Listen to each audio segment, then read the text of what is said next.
श्रीरामनवमी निमित्त गोंदवले येथील वार्षिक यात्रेत रंगली कुस्ती फडाची रंगत। कुस्ती फडाने जिंकली कुस्ती शौकीनांची मने। श्रीरामनवमी निमित्त गोंदवले येथे भरलेल्या वार्षिक यात्रेत यंदाही कुस्ती फडाने शौकीनांची मने जिंकली। परंपरा जपत गोंदवलेकरांनी ग्रामीण मल्लांना प्रोत्साहन देत नवचैतन्य हायस्कूलच्या पटांगणात भव्य आखाडा उभारला। गोंदवलेची श्री रामनवमी यात्रा ही परिसरात विशेष ओळखली जाते। या यात्रेत ग्रामस्थ मोठ्या उत्साहाने सहभागी होतात। गुढीपाडव्याच्या बैठकीत यात्रेची रूपरेषा ठरवून यंदाही कुस्त्यांचा फड भरवण्याचा निर्णय घेण्यात आला होता। शुक्रवारी सायंकाळी 5च्या सुमारास समाधी मंदिर समितीच्या विश्वस्तांच्या हस्ते आखाड्याचे पूजन करण्यात आले। जिल्हा परिषद सदस्य सौ शीतल रणपिसे, माजी सभापती तानाजी कट्टे, उपसरपंच संजय माने, माजी चेअरमन जगन्नाथ कट्टे यांच्यासह मान्यवरांच्या उपस्थितीत श्रीफळ फोडून कुस्त्यांना सुरुवात करण्यात आली। प्रारंभी बालमल्ल्यांच्या कुस्त्यांनी रंगत आणली। त्यानंतर चढत्या बक्षिसांसह कुस्त्यांचा थरार रंगत गेला। सातारा, सांगली, सोलापूर आणि कोल्हापूर जिल्ह्यातील नामांकित मल्लांनी आपल्या दमदार खेळीने प्रेक्षकांना खिळवून ठेवले। मानाच्या कुस्तीत पैलवान गणेश दिडवाग यांनी घिस्सा डावावर रियाज मुलाणी यांना पराभूत करत जल्लोष उसळवला। त्यानंतर अंतिम आणि उत्कंठावर्धक लढत पैलवान जावेद मुलाणी आणि पैलवान राजेंद्र रुपनवर यांच्यात झाली। या चुरशीच्या सामन्यात अखेर गुणांच्या आधारे राजेंद्र रुपनवर यांनी विजय मिळवत अंतिम बाजी मारली। महिला मल्लांनीही आपल्या कुस्त्यांनी प्रेक्षकांची मने जिंकली।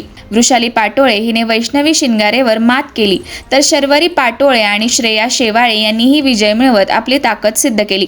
यंदाचा कुस्ती फड यशस्वी करण्यासाठी लखन पाटोळे, बाळू कट्टे, चंद्रकांत माने, विजय पाटील, धनाजी कचरे आणि उदय काटकर यांनी विशेष परिश्रम घेतले। पंचक्रोशीतील कुस्तीप्रेमी आणि ग्रामस्थ मोठ्या संख्येने उपस्थित राहून या थरारक कुस्त्यांचा आनंद घेतला। वस्ताद विशाल खाडे आणि वस्ताद शिवाजी महाडिक यांच्या समालोचनामुळे फडाला अधिक रंगत आली। गोंदवलेची ही कुस्ती परंपरा ग्रामीण क्रीडेला बळ देणारी असून नव्या पिढीसाठी प्रेरणादायी ठरत आहे।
अशाच नवनवीन अपडेटसाठी आमच्या खबर गावाकडच्या या चॅनेलला सबस्क्राईब करा. आमचे व्हिडिओ लाईक करा आणि शेअर करा.